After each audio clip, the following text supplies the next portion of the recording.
Vamos continuar? Vamos lá.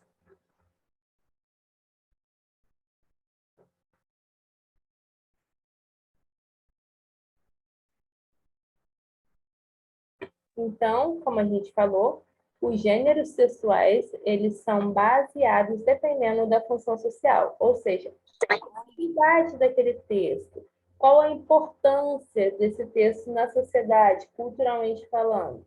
Por quê? Porque a gente vê, a gente tem visto durante as nossas aulas, a língua e a linguagem como uma ação social, lembra? Tudo depende de um intuito, tudo tem uma necessidade. É essencial sempre considerar como que isso é visto, como que isso é entendido, porque não adianta nada a gente dominar todos os campos se a gente não sabe passar nada para o próximo, não sabe se comunicar, não sabe manter um convívio linguisticamente social aceito, adaptável, entendível, digamos assim. Com os gêneros sexuais é a mesma coisa. Então, a gente precisa entender, primeiro, qual a função social desse texto, em segundo lugar, como que ele envolve os participantes dessa interação. Então, toda vez que a gente, enquanto ser humano, fala ou se comunica, a gente tem ali a nossa identidade sendo mostrada, nosso status, tudo que mostra como que a gente se influencia e influencia o próximo, né, a outra pessoa, dependendo da forma como a gente entende algum texto. O que é muito comum a gente ver na internet hoje em dia, ainda mais na linguagem tecnológica, pessoas que acabam discutindo porque falta um ponto numa mensagem, pessoas que acabam lendo um texto entendendo de uma outra forma e aí tem uma discordância. Às vezes é só uma falta de entendimento mesmo, é só a falta de ter uma leitura calma, uma leitura completa, um entendimento total da pontuação. Claro, se a pessoa que fala com a gente utiliza a pontuação correta.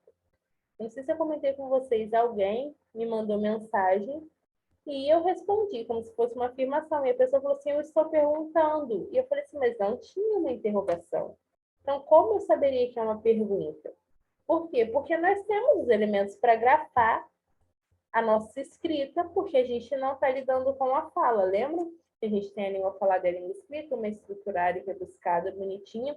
A outra é mais dinâmica, mais social, porque na língua falada, a gente tem trejeitos, tom de voz, intencionalidade, mímica, fisionomia, jogo fisionômico. Na língua escrita, não. A língua escrita é toda rebuscada, porque ela dá conta sozinha. Então, hoje é muito comum a gente ver uma discordância textual, né, de entendimento, porque as pessoas não grafam corretamente o texto. Porque a pessoa que lê, às vezes, até está grafado bonitinho, mas ela lê tão afoita que ela não entende o texto, que ela não entende ela não tem uma boa recepção desse texto. Por quê? Porque ela não está envolvida naquele texto. Vocês podem ter passado por isso. Alguém, alguma vez, pode ter tentado ler um livro e pode não ter entendido esse livro. Por quê? Porque não estavam adaptados ali, não estavam mantendo uma interação com aquele tipo de história. Então, por um exemplo, comecei a ler um texto, um romance, um livro normal de ficção, e falava sobre uma coisa que me desperta gatilho emocional. Então, eu não consigo manter uma interação com nenhum livro que me desperte alguns gatilhos. O que eu fiz? Eu parei de ler o livro no terceiro capítulo, não consigo ler. É um livro aclamado, milhares de alunos já me indicaram, já li milhares de resenhas na internet. Pessoas do meu convívio que também leem me indicaram esse livro e eu falo, não consigo ler. Por quê? Porque eu não consigo manter uma interação com aquele tipo de livro, porque é algo que me incomoda. Como que eu trabalho isso em sala de aula? Existem alunos meus que odeiam ficção, que odeiam conto de fadas. E como que eu trabalho isso em sala, principalmente com adolescentes? Antes da pandemia, eu trabalhei com uma turma que ninguém gostava de Harry Potter. E Harry Potter é uma sensação no mundo dos adolescentes. Vocês devem conhecer, já ouviram falar em algum momento. É uma das sagas que mais ganha dinheiro, digamos assim, hoje em dia. Por quê? Porque o consumo, o mercado de consumo dele é muito grande. Como que eu trabalho isso com os meus alunos? Não gostam de Harry Potter? Beleza, existem várias sagas que também trabalham em gênero narrativo, também trabalham no campo da fantasia. Então, o que eu trazia para a sala? Percy Jackson, Game of Thrones. Por quê? Eram coisas que estavam inseridas ali. Hoje em dia, como eu trabalharia isso? O Stranger Things. Por quê? Também um trabalho maravilhoso, conto de fadas, coisas que não acontecem, que a gente não vê acontecer na vida real, mas que acontecem ali num campo específico, com personagens específicos, num universo específico. Eu sempre tento manter essa interação com os meus alunos quando eu trabalho a parte literária, porque é mais fácil da gente se inserir ali. Com a linguagem é a mesma coisa. Vocês, obviamente, no serviço não falariam com as pessoas que mantêm uma linguagem totalmente rebuscada, que não é a mesma linguagem que vocês utilizam. Eu tenho um amigo muito querido, de época de faculdade, que, mesmo trabalhando na mesma área, mesmo trabalhando com as mesmas turmas, nós não temos a mesma linguagem. Então, partindo do pressuposto que ele é muito mais teórico do que eu trabalho a parte mais linguística, a parte mais prática da língua, ele prefere a parte normativa, quando a gente está trabalhando junto em sala de aula, a gente consegue dividir. Por quê? Temos uma interação, sim, por conta da nossa linguagem ser mais técnica, mas nós temos também um distanciamento. Ele se aproxima mais dos alunos que gostam mais da parte gramatical e eu me aproximo mais dos alunos que preferem a parte linguística, porque são campos diferentes. Então, obviamente, a interação ali vai ser maior, dependendo de onde, com quem a gente está falando. No gênero textual é a mesma coisa. Entende a função social, entende essa interação, e a gente também precisa entender esse contexto. Como que a gente vai trabalhar isso? Como isso é importante para a nossa cultura? Esse texto está inserido numa cultura, ele faz um sentido ali. Por quê? Porque a gente sempre precisa considerar quem escreve para quem se escreve. Por isso que a gente vê o texto como um elemento totalmente social. Então, toda vez que a gente falar sobre tipos, vamos trazer de volta o gaveteiro. A gente vai separar por gavetinhas, lembra? Então, cada texto, ele tem ali a sua gavetinha bonitinha, a sua estrutura, a sua finalidade, porque cada texto tem uma função, um modo específico para se fazer essa comunicação através do texto. O primeiro que eu trouxe para a gente ver hoje é o texto dissertativo argumentativo. Que texto que é esse? É o texto do Enem, basicamente. Esse texto visa defender uma ideia. Então, a finalidade dele é convencer o leitor de que aquela construção ela está ok, é uma construção aceitável. Por isso, a marca principal desse texto é a defesa de uma tese. Como que a gente trabalha o texto dissertativo argumentativo? Partindo da ideia que a estrutura dele é totalmente fixa, uma estrutura que não muda. Qual a estrutura que a gente tem aí? A estrutura de uma introdução, geralmente um parágrafo, onde a gente apresenta uma tese, o que a gente quer desenvolver, o que a gente quer defender. A gente tem ali um desenvolvimento. Esse desenvolvimento ocorre dependendo do número de teses que a gente colocou lá em cima. Então, se eu coloco 2 teses, eu vou ter logo depois dessa introdução 2 parágrafos, um defendendo cada tese, e eu fecho com uma conclusão que é onde eu mostro que a partir dessa tese que eu estou propondo, a minha ideia é uma boa ideia. Ela precisa ser aceita, porque ela é nova, ela precisa ser vista, precisa ser entendida.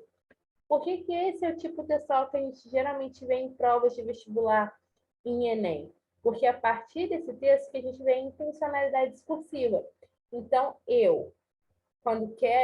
a partir do momento que eu produzo um texto e eu tento convencer esse leitor, o que eu trago para esse texto? Os benefícios daquilo que eu estou defendendo, como que isso é importante para a população. Como isso pode ser bem aceito pela sociedade.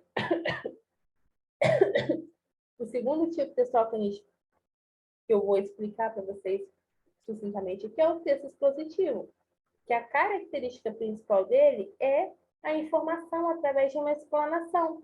A gente pode ter um conceito, uma comparação. É o texto que a única vertente dele, a única característica dele é literalmente expor algo. Então, onde a gente vê isso? Palestra, seminário, verbete, dicionário, enciclopédia. Numa enciclopédia, a gente não vê a situação geopolítica de um lugar, a gente não vê um contexto histórico. A gente só vê literalmente o que aconteceu, somente a exposição daquelas ideias, daquelas informações. Então, são conceitos práticos, explanações práticas, objetivas.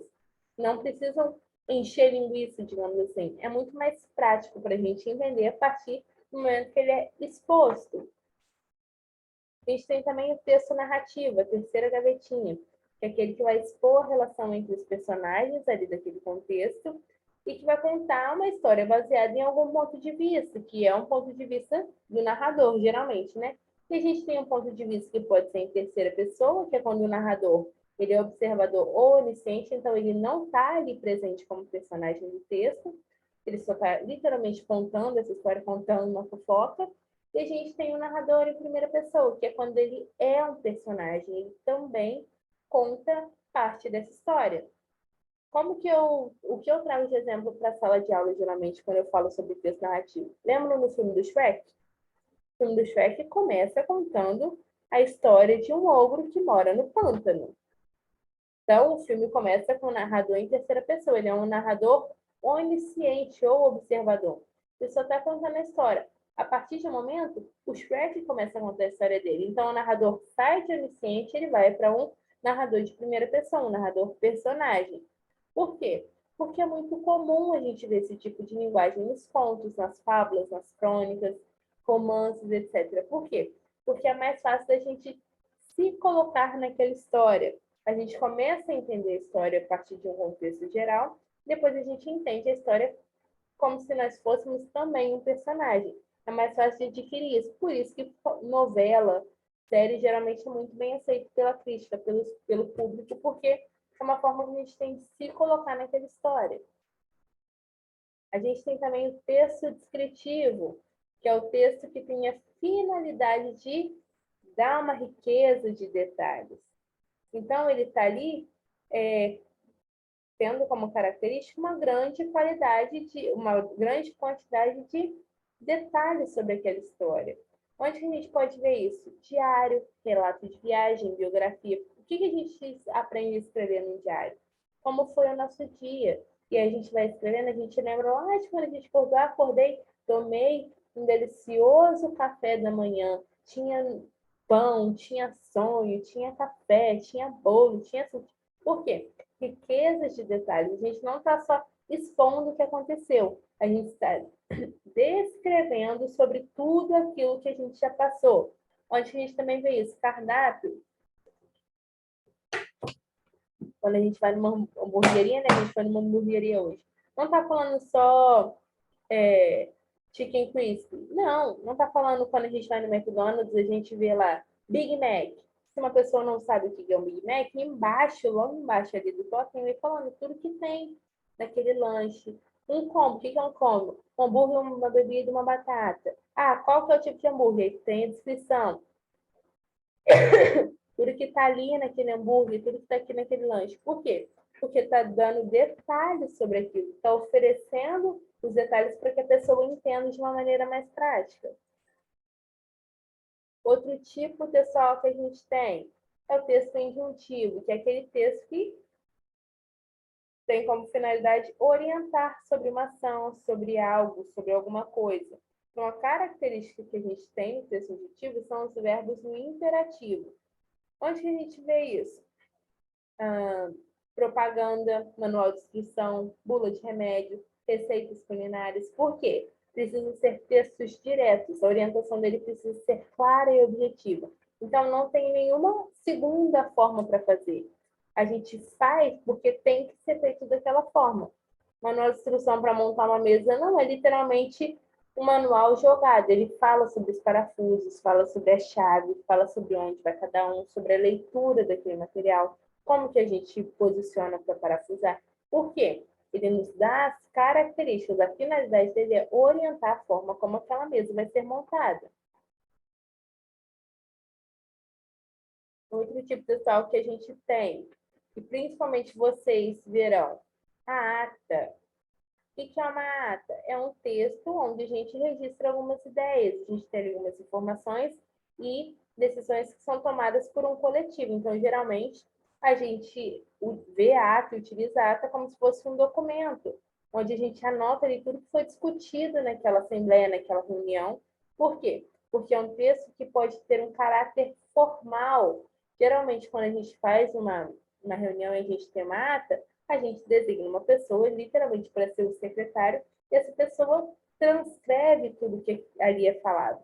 Por quê? Porque essa pessoa precisa colocar tudo que foi discutido ali. E aí, no final, geralmente, todo mundo que participa assina para ter um valor legal, porque todo mundo está ciente de tudo aquilo que foi falado.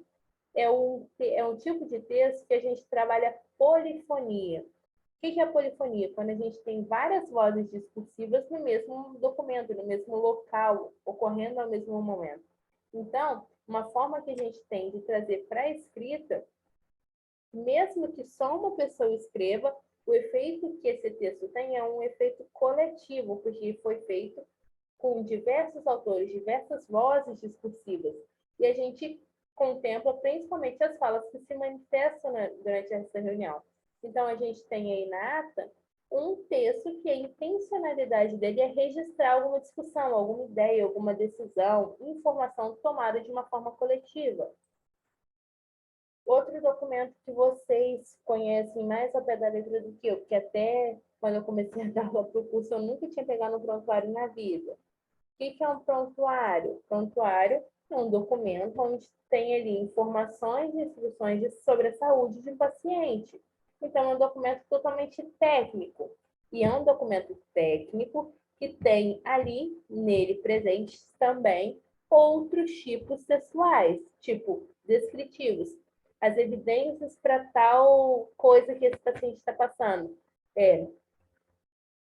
Por que ele chegou ali? Como? Narrativos. Qual foi a evolução? Desde quando? Como começou? Quando ocorreu? A partir de que momento isso influenciou a vida do paciente?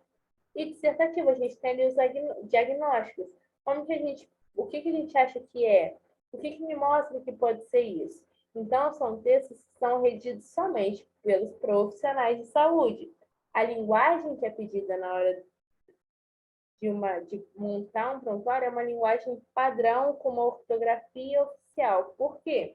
Mesmo que médicos tenham a letra feia, a gente precisa escrever de uma forma que outras pessoas entendam. Porque o médico não vai ficar literalmente 24 horas ao lado daquele paciente, o enfermeiro também não, um técnico também não.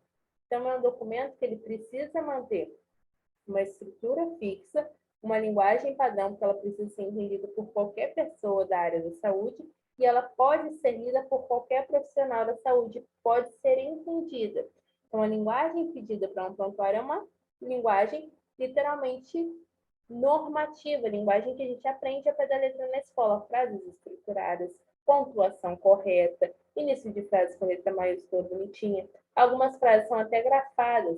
Eu tive acesso a um prontuário, e esse prontuário, quando tinha uma observação, eles colocavam um asterisco antes da observação. Por quê? Para não ficar escrevendo em letras garrafais, para não ficar fora de ordem, não ficar fora do estilo bonitinho, eles tinham uma forma de grafar aquele prontuário, que era uma forma que qualquer outra pessoa da área da saúde entenderia que era uma observação também.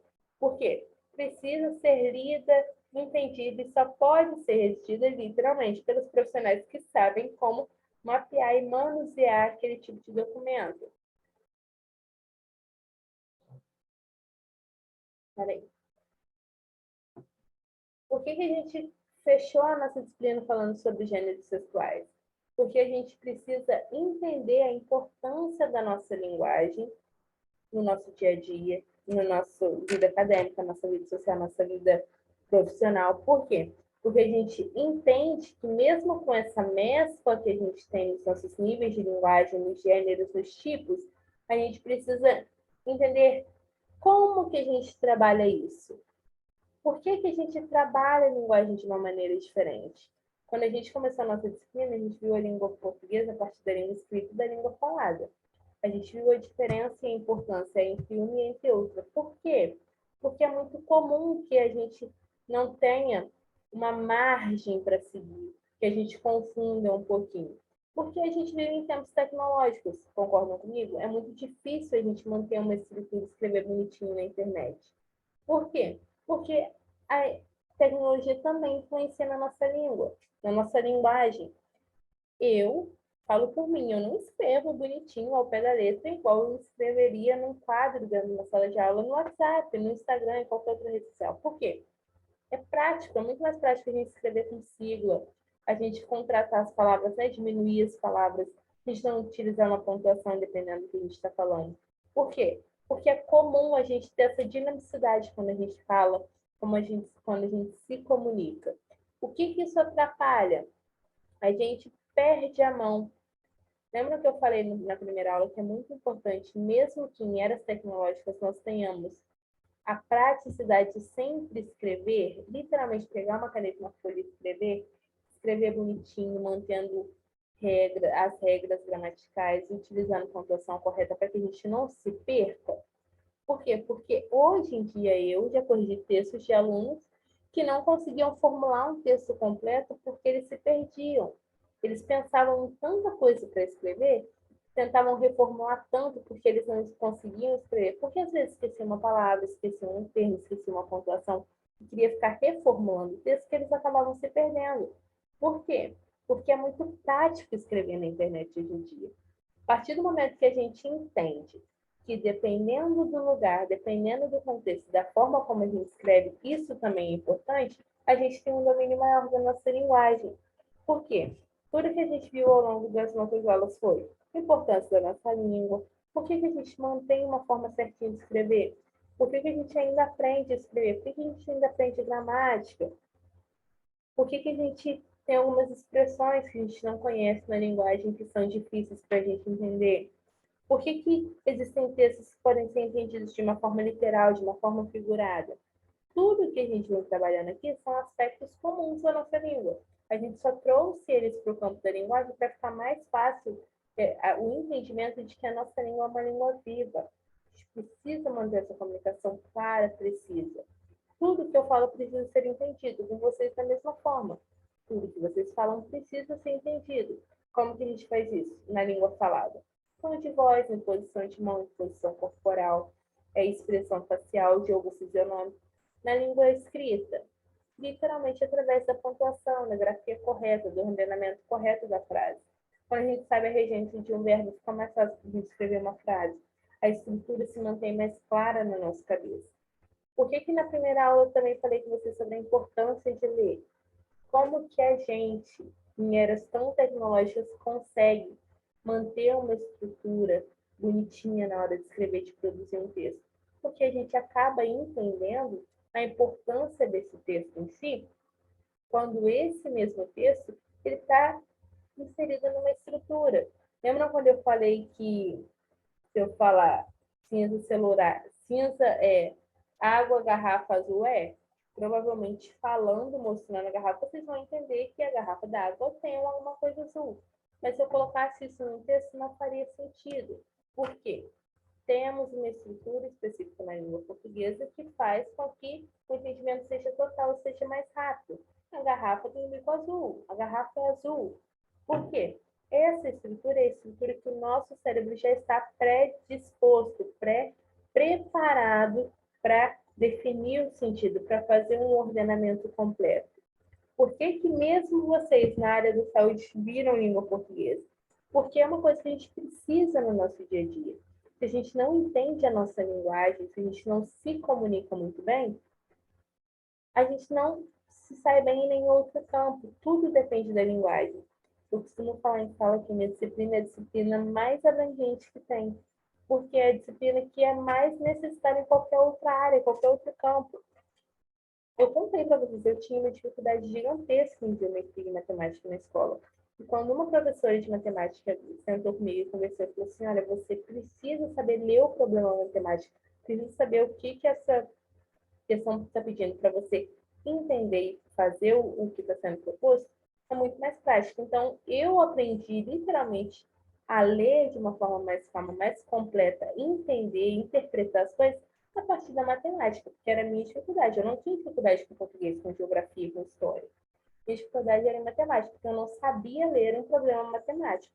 A partir do momento que eu entendi que a minha leitura também era necessária em matemática, a minha cabeça literalmente abriu. Porque é muito mais fácil a gente interagir, a gente entender qualquer âmbito da nossa vida social, particular, romântica, sentimental, acadêmica, a partir do momento que a gente entende a importância da nossa linguagem como um carro-chefe. O que é um carro-chefe? Quando a gente entende que a nossa linguagem ela é necessária independente do contexto, independente da área que a gente está atuando, a gente consegue ter uma dinamicidade maior.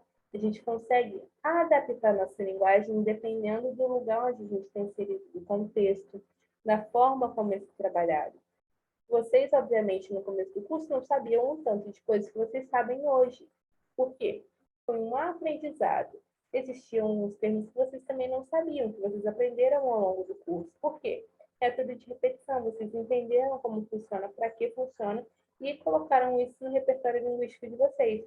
Então, tudo que a gente trabalha hoje na nossa vida é sobre comunicação e também é sobre linguagem. Por isso que eu sempre bati nessa tecla com vocês ao longo das nossas aulas. A partir do momento que a gente entende a importância de saber falar, saber entender, saber manter essa relação com o outro, de recepção, de entendimento, de troca de informação, a nossa linguagem está ok.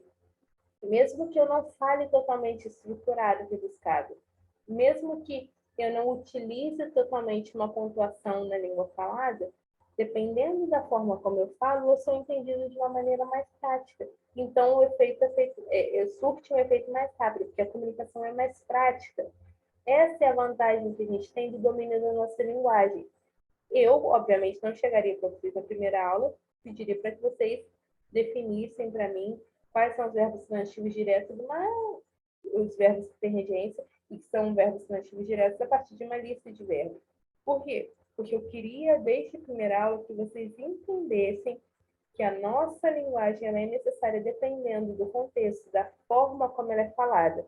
Por isso que a gente precisa estar sempre atento à forma como a gente fala, a maneira que a gente trabalha a nossa linguagem, como que a gente passa essa informação. E foi basicamente isso que nós vimos durante as nossas aulas.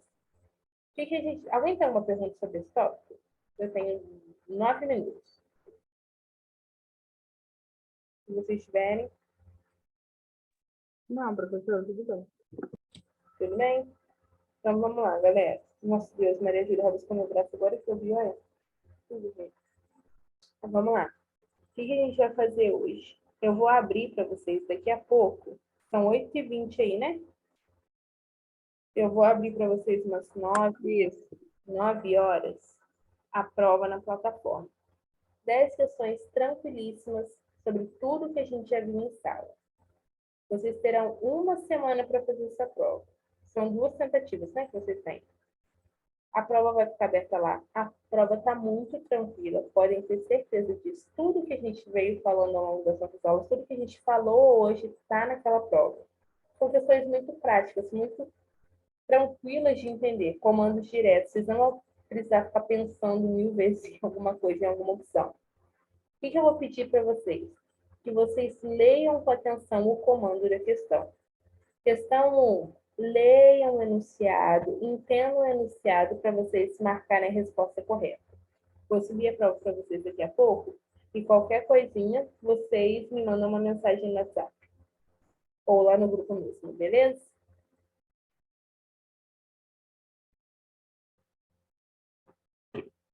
Eu acho que é isso, galera. Vou ficar planeando vocês aqui, não, já é 1h20, já é 8h20 aí. E aí eu vou subir a prova agora na plataforma, vou avisar no grupo que 9 horas vai estar disponível. Vocês têm uma semana para fazer. Qualquer coisinha, vocês me mandam um alô, professora, lá no WhatsApp. Beleza? Tá bom, professor, obrigada. Tá joia, professor. Tá bom? Obrigada. Bom final de semana para vocês, boa sorte na prova, bom descanso. A gente Boa noite, professora. na próxima sexta. Tá bom? Tá bom, professora. Joia. Bom fim de semana. Para vocês. Tchau, tchau. Beijo. Tchau, bom final de semana.